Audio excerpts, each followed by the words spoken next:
Баршаңызға қайырлы күн. Бүгін жұп-жұмсақ үлпілдек өте дәмді болып шығатын пирожкидің дайындалу жолын ұсынатын боламын. Сыртындағы майы шылқып тұрмайтын болады. Не үшін екенін видеода көресіздер, және де каналға тіркеліп қоюды ұмытпаңыздар. Алдымен қамырын дайындаймыз. Ол үшін 150 мл жылы сүт, 300 мл жылы су жартысын құйып аламыз алдымен.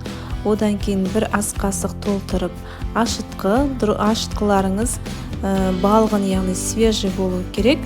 Одан кейін бір ас қасық қант, бір жұмыртқа, осы заттарды жақсылап араластырып аламыз. Бір шай қасық толтырмай тұз саламыз, және де судың қалған бөлігін құямыз.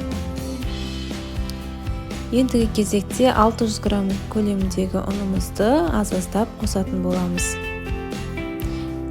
Аз-аздап қосуымыздың себебі, сонда қамырымыз көтерілген кезде өте әдемі болып көтерілетін болады. Және де осылай жаңағы ыдысымыздың бетін жауып 1 сағатқа қалдыратын боламыз, жылы жерге қоямыз. Енді кезекте ішіндегі начинка үшін картоп пайдаланамыз. 3-4 орташа картопқа осылай кішкене асырып су құйып, қайнатып, жұмсарғанша пісіріп аламыз. Әбден жұмсарғанын күтеміз. 1 сағат көлемінде біздің қамырымыз осылай әдемі болып көтеріледі. Ендігі кезекте үстелімізге ұн сеуіп, қолымызды кішкене сұйық маймен майлап жібереміз де қамырымызды ыдыстан аламыз.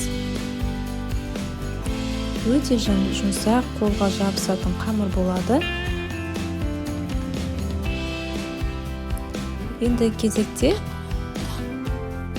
кішкене бөліктерге бөліп, қамырымызды 10 минут көлемінде тындырып қоятын боламыз.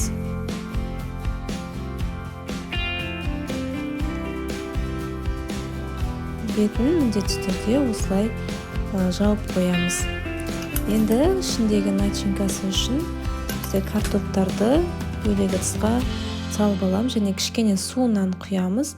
Сонда біздің жаңағы картопымыз құрғақ болмайды. Бір дана пияз қосамыз, қара бұрыш себеміз дәміне қарай, және де тұз саламыз, жарты шай қасық. Осы заттарды жақсылап осындай құралдың көмегімен езетін боламыз.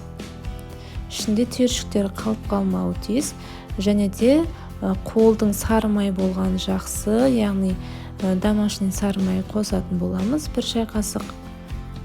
Сонда біздің пирожкиміздің дәмі өте ерекше болып шығады. Болмаса кәдімгі дүкеннің сары майында қосуға болады. Енді жаңағы қамырымызды осылай жайып алып, пирожкимізді жасайтын боламыз.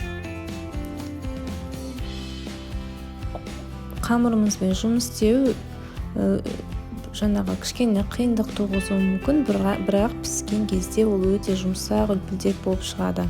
Сол үшін қамырымыз осындай жұмсақ күйде болады. Осылай әдемілеп пирожкимізді дайындаймыз. Сіздер өз қалауларыңызша кішірек етіп те жасауға болады.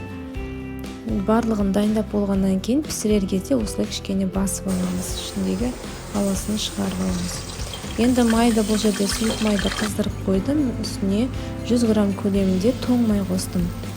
Оның себебі жаңағы біздің пирожкиміз піскеннен кейін кішкене майымыз шылқып тұрмайтын болады.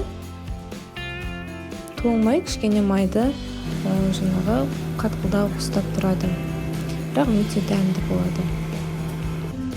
Біздің барлық пирожкиларымыз пісіп шықты. Ыстықта жесеңіздер күшті болады, өте дәмді. Міндетті түрде дайындап көріңіздер.